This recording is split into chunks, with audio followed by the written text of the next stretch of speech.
aussi bien les chrétiens que les musulmans connaissent assez mal le judaïsme. Le judaïsme orthodoxe surtout, puisque en général ils n'ont pas trop de rapport avec le monde orthodoxe. Et en réalité, la connaissance de l'autre, ça enlève beaucoup de clichés, ça enlève beaucoup de haine parfois.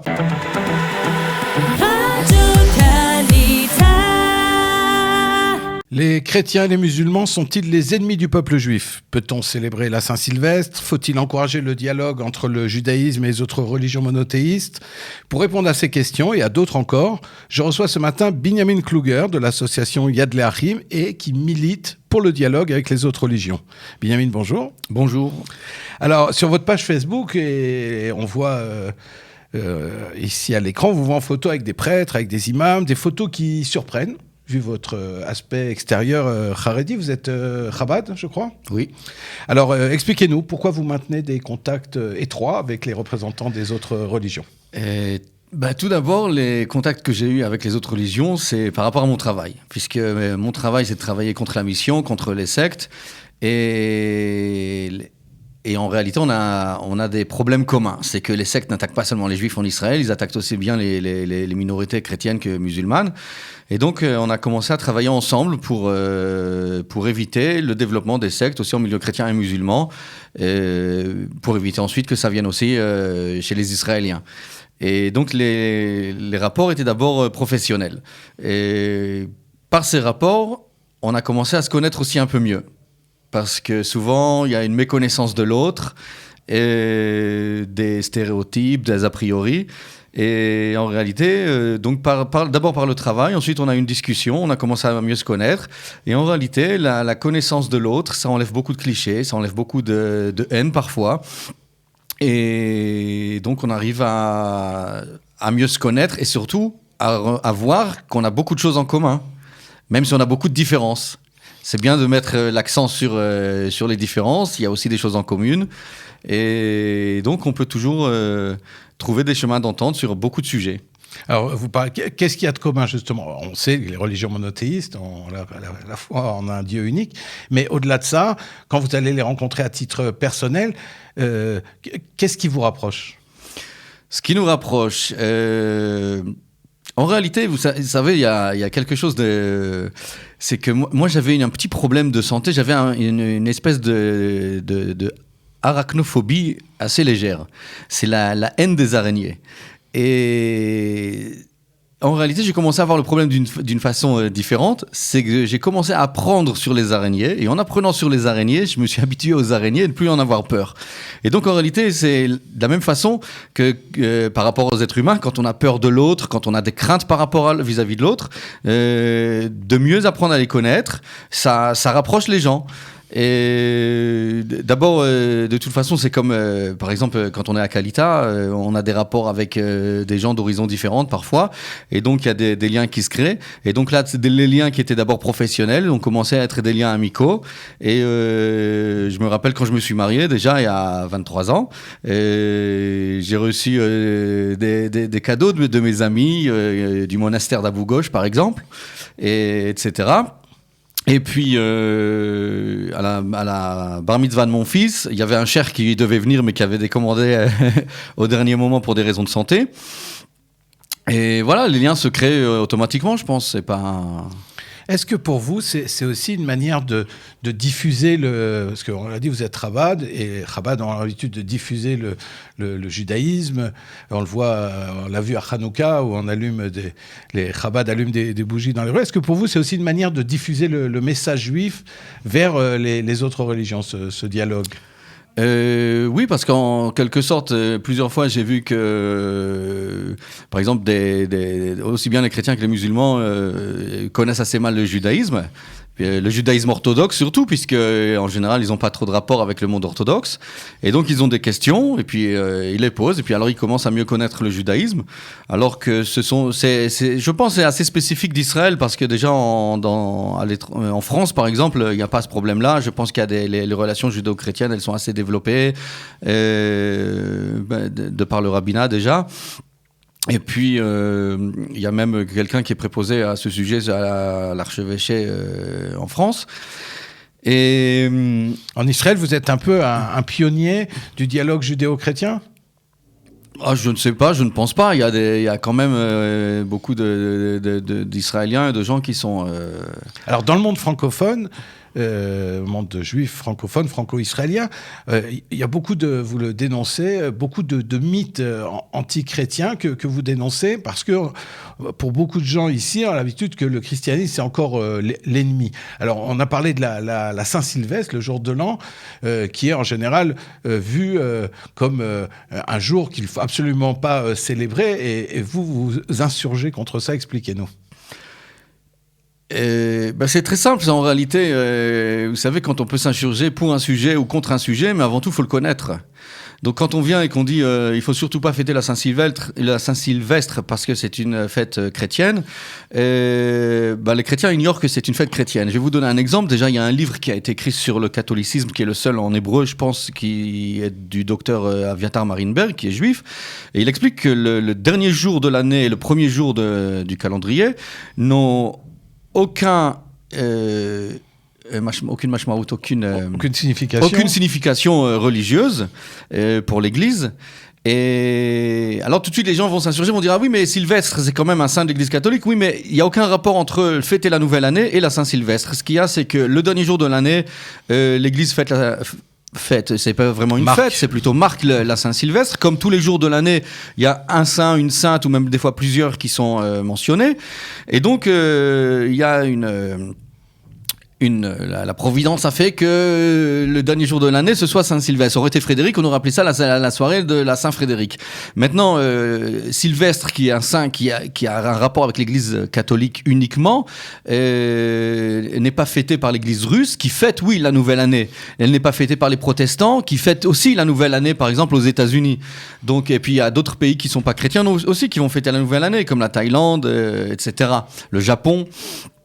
Et donc en réalité il n'y a aucun rapport, mais justement pour essayer d'éloigner les juifs de cette fête-là, alors qui est une fête purement folklorique, populaire, donc on a inventé même certaines choses, quoi. Par exemple, Saint-Sylvestre serait un assassin de juifs. Tout à fait. Alors cette légende veut que Saint-Sylvestre a organisé des massacres de juifs.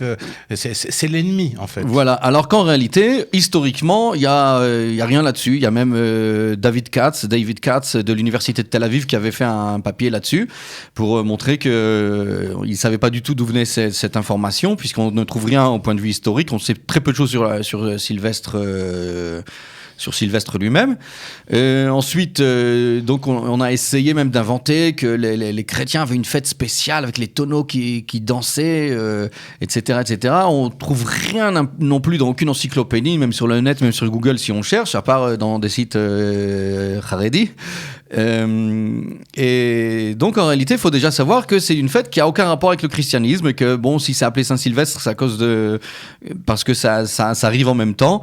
Les Russes appellent ça Novigod, la nouvelle année, tout simplement. Et est-ce que la présence de sapins de Noël en Israël vous dérange? Je parle évidemment pas dans des milieux juifs, mais le fait qu'il y ait des sapins de Noël dans des villes chrétiennes, à Nazareth, Bethléem, est-ce que c'est quelque chose qui vous dérange? Parce qu'on a vu aussi dans beaucoup d'endroits une espèce de rejet des chrétiens en Israël. Moi, personnellement, rien ne me dérange. Ça veut dire si chacun fait ce qu'il veut là où il est. On est dans un pays libre, dans un pays démocratique. Ça me dérange pas du tout, mais non, je vois pas en quoi ça peut être un problème. Si ça dérange des gens que des non-juifs fêtent leur fête chez eux ou dans leur village, etc. Comment on fait, Binyamin, pour différencier les missionnaires des chrétiens qui n'ont pas d'intention hostile ou d'intention de conversion?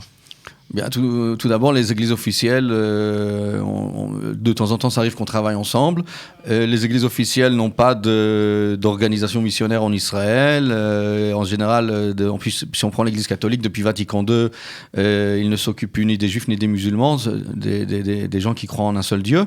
Mais ils vont plutôt s'occuper encore dans des populations où on croit dans diverses divinités, comme en Asie ou en Afrique.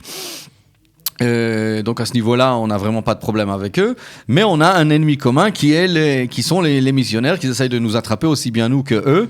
Et d'ailleurs, dans les écrits missionnaires, vous allez trouver aussi des pamphlets qui sont entièrement anticatholiques, qui ont une haine viscérale de l'Église, puisque pour eux, ils ont corrompu le message originel, etc. Et donc, c'est très facile en réalité. En connaissant l'autre, on arrive à faire la différence très facilement. Est-ce que les sectes, les missionnaires de manière générale, est-ce que c'est une menace aujourd'hui en Israël en 2021 ? Oui, c'est une menace parce qu'il y a des gens qui ont malheureusement des connaissances juives qui sont très précaires. Si parfois il y en a, parce qu'il y a aussi des juifs en Israël qui connaissent absolument rien du judaïsme. Et malheureusement, c'est ces gens-là qui sont un culte. Très souvent, qui vont tomber plus facilement dans le piège que leur tendent les missionnaires.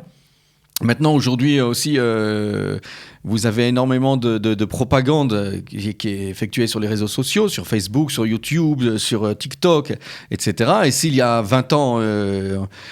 je m'occupais de jeunes qui avaient une vingtaine d'années. Aujourd'hui, je m'occupe de gamins qui ont 13-14 ans, qui ont été convaincus du message des églises évangéliques sous un message de juifs messianiques, juifs pour Jésus, etc. Alors, la différence, elle n'est pas toujours claire aux yeux de monsieur tout le monde, mais surtout sur les réseaux sociaux, vous l'avez dit. Dans votre quotidien, est-ce que vous êtes toujours à l'affût de chaque discours ? Et on l'a vu, je pense à ça, parce que il y a eu dans le monde Haredi des missionnaires qui s'étaient déguisés et qui vivaient au sein même de communautés Haredites. Absolument. Alors, comment ce phénomène est-il possible ? Comment personne ne les a vus ? Tout d'abord, il y a énormément de sectes différentes.